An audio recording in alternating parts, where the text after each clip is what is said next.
Namastê. Olá pessoal, gostaram do vídeo da Jolie, do comentário com o vídeo da Angelina Jolie? Está logo acima. Olha só, com esse vídeo agora vai ser um vídeo rápido, porque basicamente o que eu vou falar aqui eu já falei no comentário que eu fiz para o vídeo da Angelina Jolie, tá? Eu vou agora, logo abaixo, aqui você vai ver o vídeo da Monja Coen. É uma personalidade muito famosa, ela é uma monja budista e uma orientadora espiritual, um guia, um líder espiritual aí no Brasil.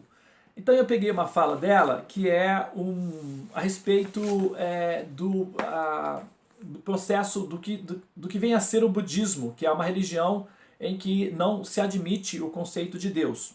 E ela dá uma explicação aqui, alguém faz uma pergunta para ela e ela dá uma explicação muito bem colocada, a meu ver, nesse sentido, né?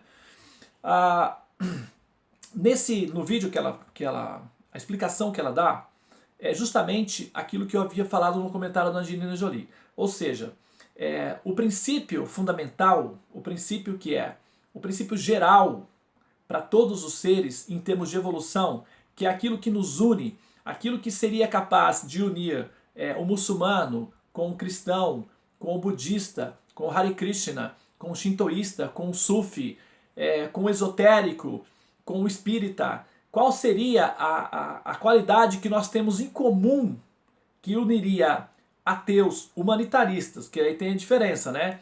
Tem o ateu, que ele é o ateu de debate, é o ateu de, vamos dizer assim, é o ateu de ringue.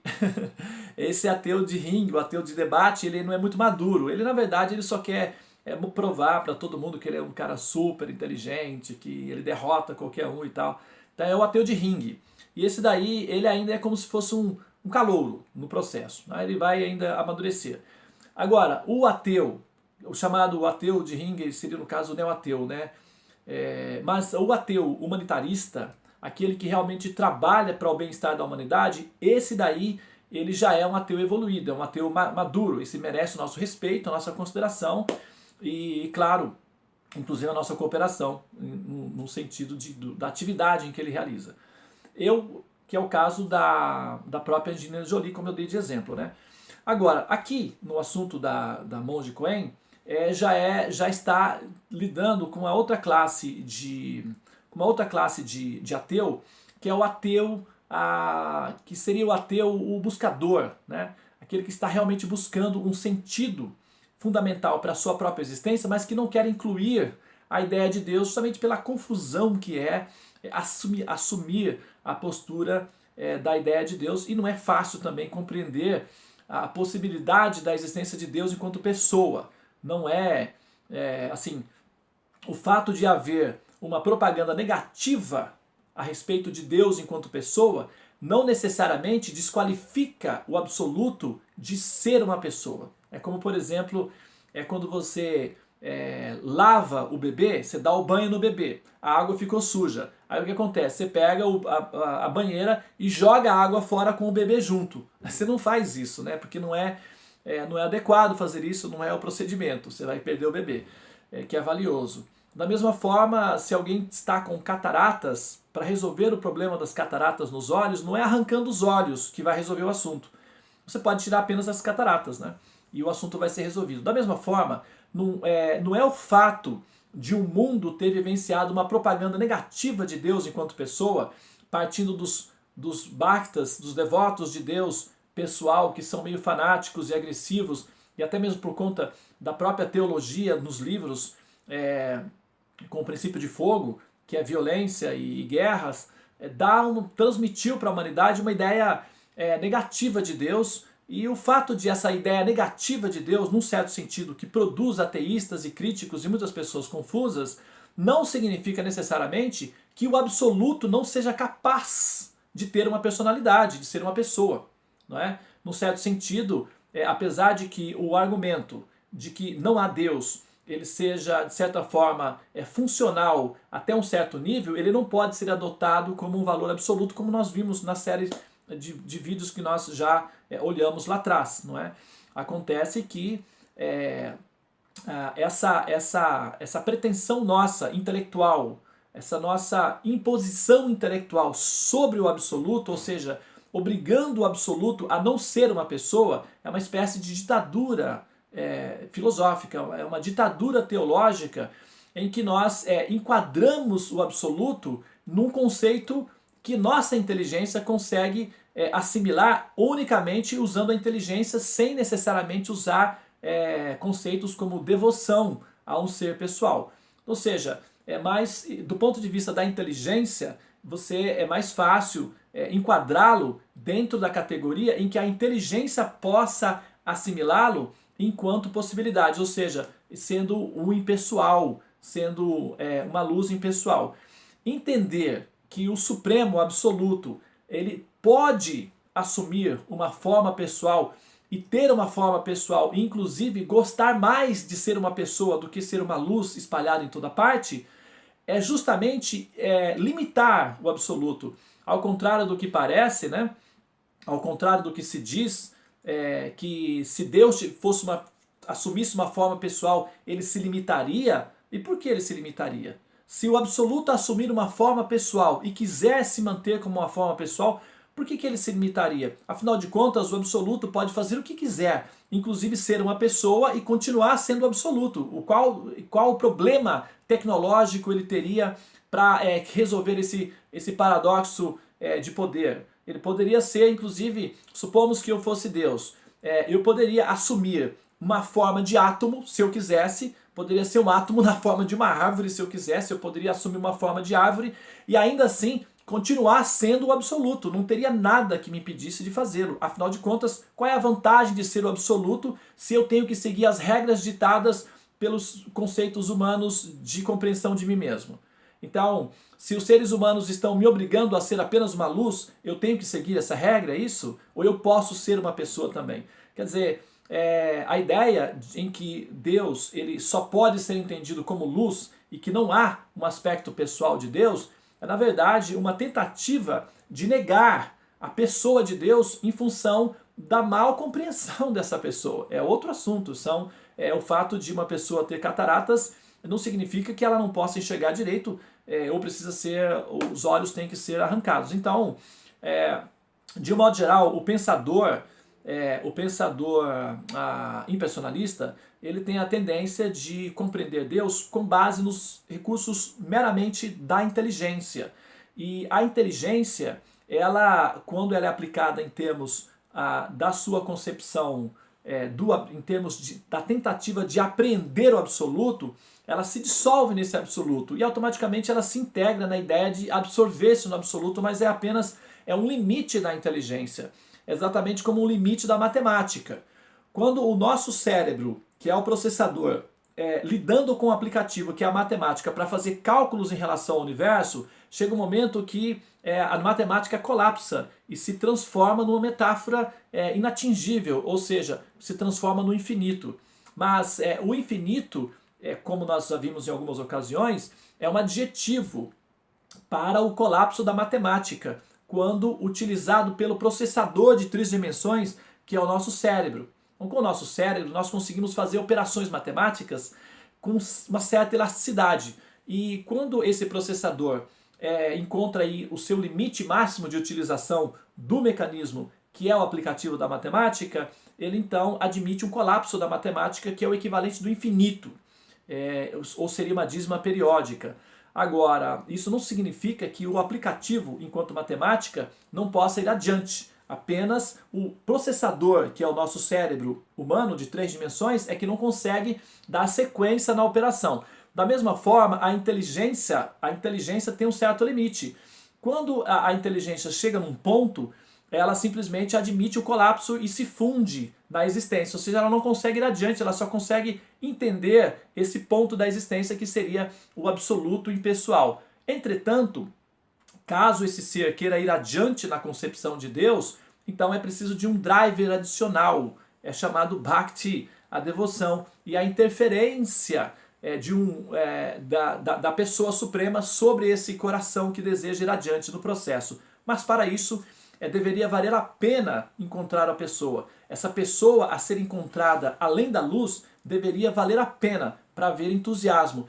E nem sempre a ideia que se tem de Deus vale a pena insistir e ir adiante. Não é o caso quando a compreensão de Deus envolvida é Krishna. E aí as coisas mudam bastante. Mas eu não quero entrar nesses detalhes porque esse vídeo aqui é um vídeo geral e quando eu falo de Krishna eu faço vídeos específicos para Vaishnavas. Se você quiser explorar os vídeos relacionados com Krishna, tem aí alguns vídeos nas séries. E também eu estou abrindo gradualmente uma série especificamente para falar dos temas relacionados com o Bhagavad Gita, os Vedas, para Bhaktas, ou para místicos pessoais de Deus, tá? Então, aqui eu aproveitei para fazer uma pequena ressalva, uma pequena crítica ao conceito de impersonalidade de Deus. Mas o que eu quero mesmo fazer em relação ao vídeo da Monge Coen é um elogio à postura, à posição em termos da prática do humanitarismo. Então, no sentido, o budismo, até mesmo como a própria Monge Coen falou, quando as pessoas perguntavam para Deus, perguntavam para Buda se Deus existia ou não existia, ele simplesmente silenciava. Então, como ele era muito inteligente, ele não assumiu oficialmente a postura de que não havia Deus, ou seja, ele deixou aberto. Então, isso significa que a posição em que não se admite Deus não significa que ele não exista, só significa que se está admitindo um conceito de Deus em que ele não exista. É um paradoxo, mas é assim que funciona. Agora, tanto faz se a concepção ela assimila a possibilidade de uma pessoa ou não, isso é indiferente. Por quê? Porque o caminho traçado pelo buscador, o caminho traçado por aquele que evolui, por aquele que é um observador da realidade, que está evoluindo, ele é igual tanto para o teísta, ou seja, aquele que aceita uma personalidade de Deus, como para o ateísta, ou seja, aquele que não aceita uma personalidade de Deus. O caminho é o mesmo, qual? O humanitarismo. É o caminho do amor ao próximo, é o caminho do respeito, o caminho da compaixão, é o caminho da introspecção, é o caminho dos cuidados pessoais em termos dos controles das paixões humanas, que permitiria uma empatia maior, é o caminho da compaixão. E como nós vimos na série aqui, né, a compaixão é o resultado final da evolução. Por isso que o Senhor Buda, para os Vaishnavas, ele é considerado uma manifestação, não vou falar encarnação, porque em termos de física quântica, a carne não existe, então não dá para falar em termos de encarnação, só dá para falar em termos de avatar, não é? O termo mais preciso é o avatar. Lá na frente tem um vídeo que eu explico sobre o porquê o termo encarnação não é adequado, mas eu vou fazer um vídeo só para isso também. Eu falei sobre esse assunto no meio de um vídeo falando sobre o outro assunto, então pode ser que essa colocação fique solta, mas eu já vou aproveitar e repetir aqui, já que eu estou falando sobre o assunto.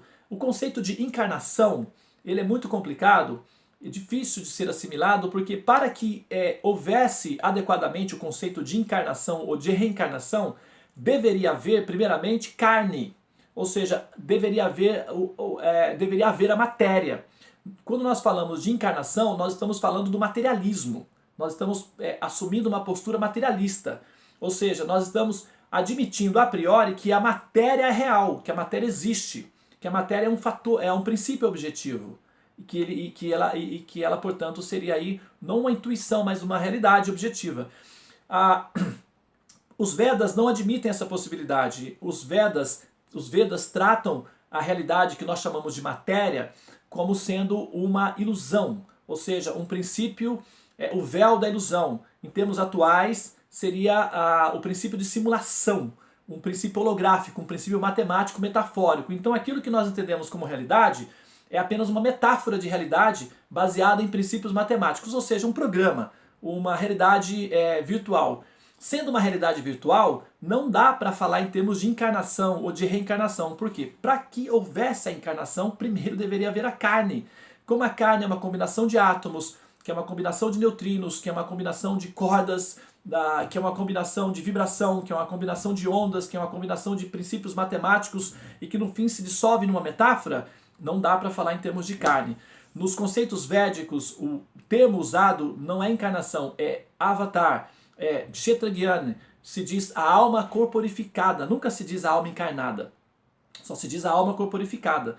O conceito de alma encarnada, de encarnação, veio com a interferência dos asiáticos quando assimilaram o budismo, como eles não tinham muita compreensão dos Vedas, eles pegaram através de Buda já numa segunda etapa, então eles não tinham necessariamente essa compreensão perfeita, e quando chegou no Ocidente, através do filtro da expressão ensinada pelo Allan Kardec, então o conceito ficou mais enraizado ainda, porque ele também é didático, ele facilita para que as pessoas entendam. Mas ele não é profissionalmente objetivo, porque encarnação, para ver, tem que haver carne. E nós já temos matemática e física suficiente para provar que a carne não é real, nem o corpo é real, o mundo não é real, é uma projeção holográfica, baseado em princípios matemáticos, ou seja, Maya, a ilusão. Bom, nesse sentido, quando nós agimos de forma compassiva, de forma altruísta, nós estamos admitindo aí o mesmo caminho, a mesma atitude. Qual seria? Aquilo que nos une por completo, que uniria a todos, o princípio do caminho, que seria a compaixão, justamente ensinado pelo próprio Buda, que, como eu estava dizendo, dentro da cultura Vaishnava, ele é aceito como um avatar de Krishna, ou seja, ele é uma expressão de Krishna, e Krishna é a suprema personalidade de Deus. Então Krishna, o ser supremo, assume o avatar Buda, então ele se torna Deus para o ateu. Ou seja, de certa forma, quando o budista entende Buda como sendo uma manifestação de Deus, está correto, porque ele é uma expressão de Krishna.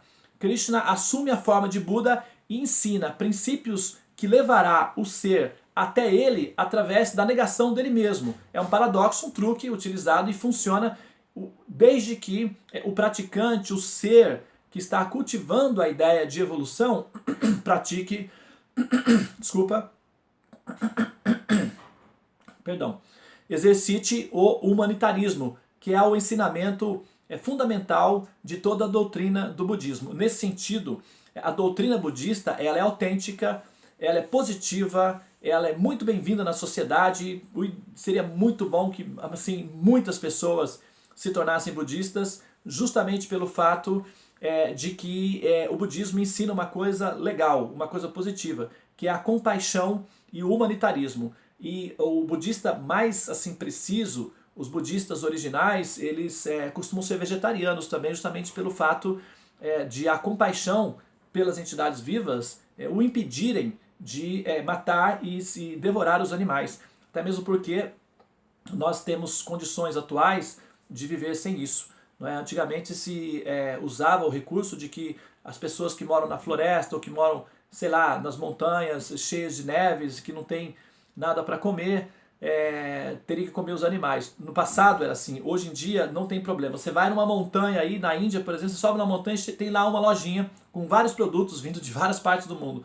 Hoje em dia, com o mundo globalizado, não é mais necessário. E os budistas costumam ser pessoas compassivas que cultivam a compaixão e exercitam a meditação como forma de altruísmo. Ou seja, eles praticam a própria cura para a cura do mundo. E isso é legal, isso é altruísmo também. Quando a pessoa se preocupa consigo mesmo, no sentido de fazer a autocura, isso vai beneficiar o mundo ao redor, portanto beneficia o mundo. Assim, dessa forma, é a prática de compaixão. Para finalizar, o conteúdo anterior e o conteúdo aqui, que eu achei que fosse um vídeo curto, mas já está 20 minutos, a gente vai expressando aí o que também é a prioridade para falar. Tentamos fazer o mais curto possível, mas nem sempre é possível, nesse vídeo também não foi. É que a prática da evolução leva o ser à compaixão. Não importa se ele é um teísta ou se ele é um ateísta. O princípio é que ambos alcançarão o mesmo fim, que é o humanitarismo, que é a compaixão por todos os seres. Agora, é um fato que aqueles que podem visualizar a pessoa de Deus são, assim, é diferente. O conceito é diferente, a forma de experimentar Deus é diferente e a sensação de prazer e de amor é muito mais intensa. mas para isso eu seria, de certa forma, eu estaria induzindo você a aprender um pouco mais sobre Krishna. A versão Krishna permitiria o entusiasmo para ir além da luz. E aí, no caso, você precisaria conhecer mais sobre a questão de Krishna, e eu não vou fazer isso nesse vídeo, tá bom? Então vou ficar por aqui agora. Muito obrigado pela sua atenção. Dá uma olhada aí no vídeo abaixo, que é a explicação da monge Cohen a respeito de como unir, né? O título está Como unir o caráter humano de transcendência com o ateísmo, ou seja, o caráter humano de transcendência, isto é, a intuição natural de evolução que toda alma traz consigo, e o ateísmo, ou seja, a rejeição da ideia de Deus. Como evoluir espiritualmente sem necessariamente precisar do conceito de Deus. E aí ela está dando uma referência interessante aí, que eu acho nesse ponto muito legal e positivo, tá bom? É isso aí, pessoal. Muito obrigado pela atenção. Namastê e até a próxima gravação.